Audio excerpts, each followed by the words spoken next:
client might, but a student say, I'm here for lessons. I'm here to train. I don't care if it's a Bill teaches class or a red belt teaching class. I'll walk in and get something out of it because I'm here for me. That's a student. Do you understand? So we don't talk bad about our teachers. We don't get into any negative conversation. That's a customer. You don't like something, you tell the world.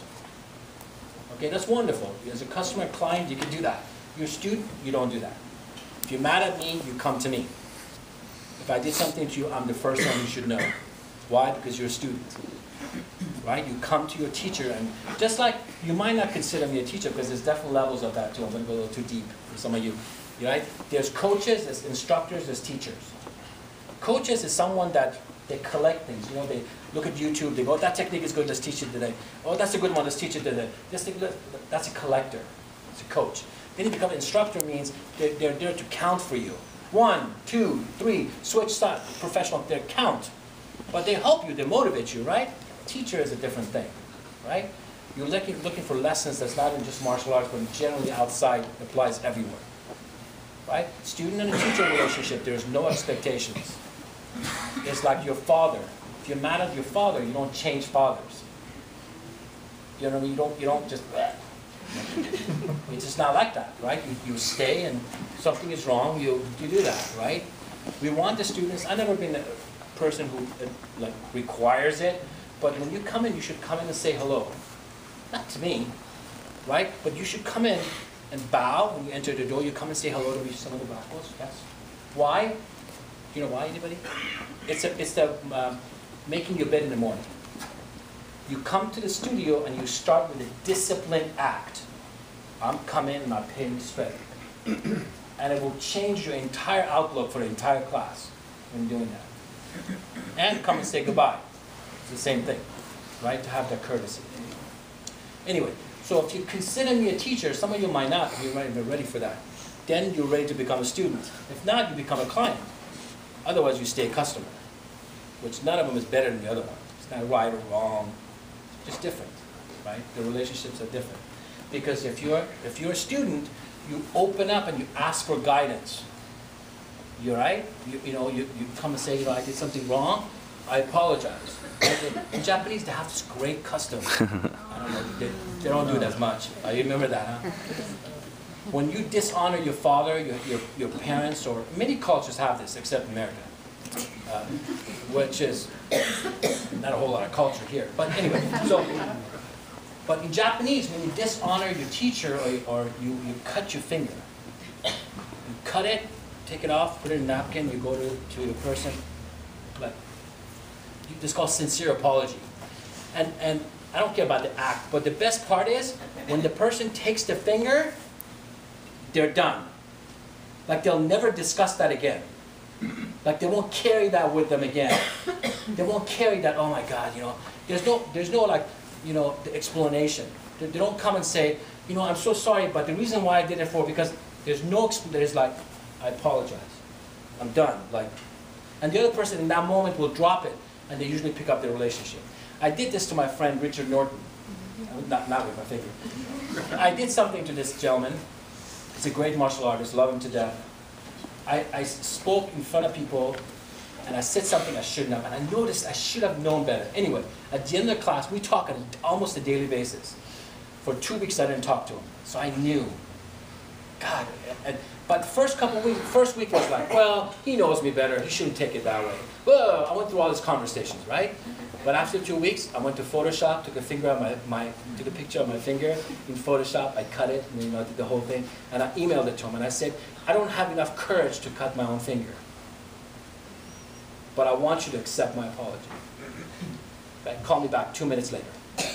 Right? And it wasn't like, why haven't you called me for 2 weeks? It was like, oh, what you doing, man? Let's, when are we going to train again? Like, we're done. Like, we're not going to discuss it. I'm not going to come up with excuses. That was my thing, right? So anyway, that's more of a student-teacher relationship. Or you can be mad at your teacher, just like you can be mad at your dad, right? You can come and say, hey, I'm mad at you, stuff. But that doesn't mean you go back to everybody else and tell them, your dad is bad. Do you understand? So that's the relationship that we want with the student and the teacher. Anyway, that one. Okay, so if you take me as a teacher, here's my things. So I wrote down, I will not tolerate mediocrity. So if you're not doing well, I'm going to say that is not acceptable, you suck. Because to a customer and a client, I'll say, good job, that's good, keep it up, like, you can do better. But if you're a student, I'm going to say that is not acceptable. Right? And I'll just walk away. And you should take that as, oh, he should use more positive motivation with me, and he could have encouraged me. No. It's a plain truth, that's not acceptable. That's mediocrity. Don't be mediocre, basically. And I will not put up with your stories or excuses. Yeah. So stories plus being late doesn't equal on time. Right? Make sure that you get that equation. You know, like my parents couldn't give me a ride, and you know, I understand. Right? I definitely understand. But that doesn't make it on time. Okay? So I will not come after you.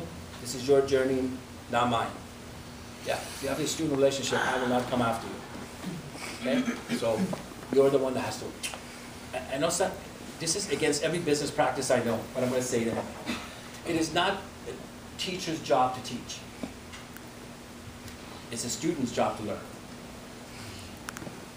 I know it sounds weird, but you gotta go out there and like I'm a great student. I'm an okay teacher, good instructor, but I'm a great student. Man, if I want something, I'm out there. I'm educating myself. I know what system, what styles there are. I'm out there, always doing it, right? So you gotta be out there and doing it, right? If you're not, that's completely different.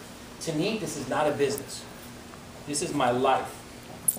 Then on top of that, then second comes, you know, it's business for me. But it's my life first. It's my legacy. Do you understand? That's very important to me. Right? I will stop you if I feel that you're not being authentic and real in your training. So, and the way I do that, I ignore you. Okay? So if any of you guys ever feel ignored by me, know that there's something wrong. Okay? And you should come to me. Okay? You should come and ask for feedback. Right? I will stop you if I feel like you're sacrificing your family or mixing up your priorities in your life. You, your family, your career always remain the same. Absolutely. If I think like you know, if I feel like you know you got to be doing homework and you're arguing with with your mom and dad saying, oh, I need to go to karate, I will call you up on that. I say, no, our priorities are your family, your school for the kids, family, school, then martial arts. If you get that backwards or whatever, I'll be there to remind you.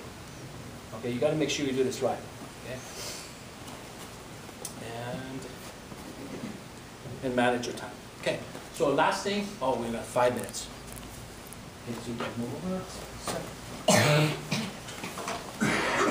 Oh, we have new markers. This is the greatest thing. So this thing is a really quick thing because we still have a class to teach. You guys, this board is called the game. And you guys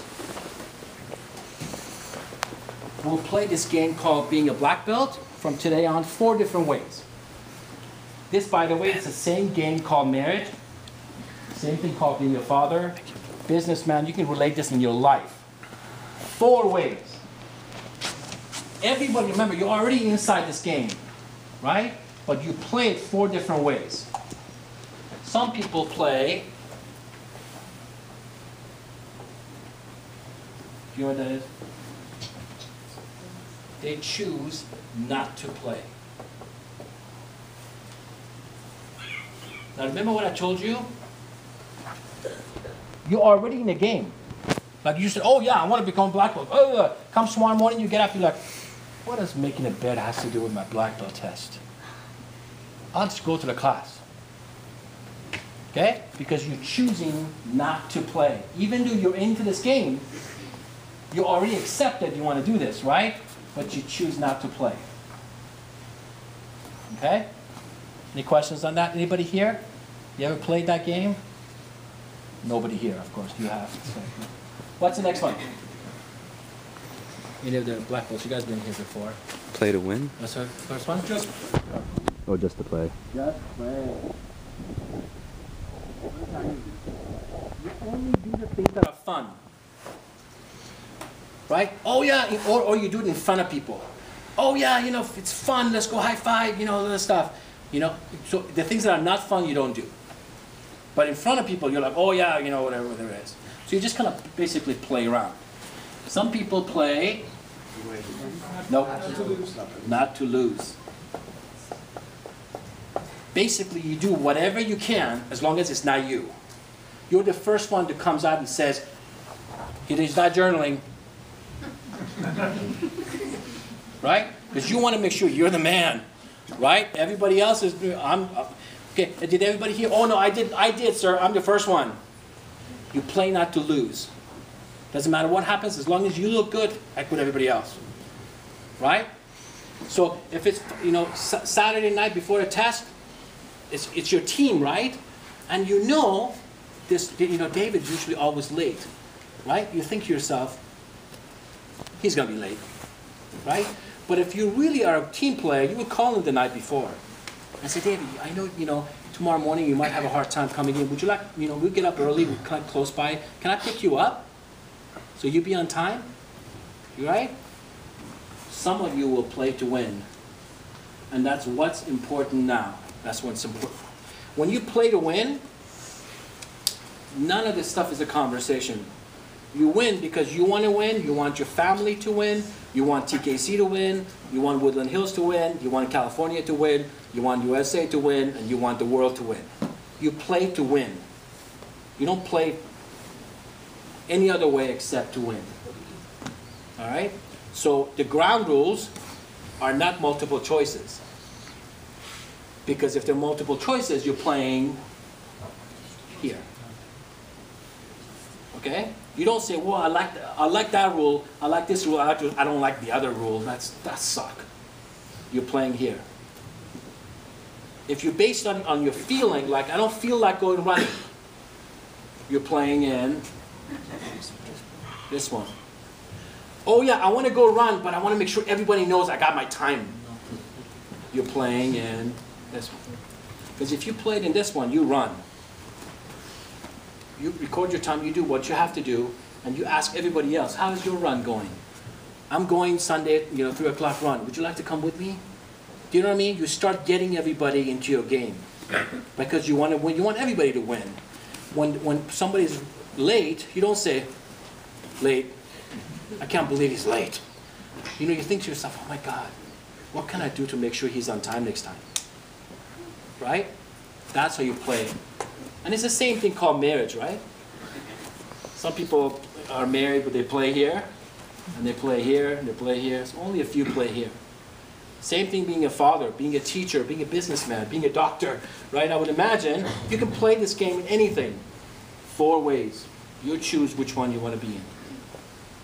Right? So I'm going to stop this because we have a class going on. Really quick, 2 minutes.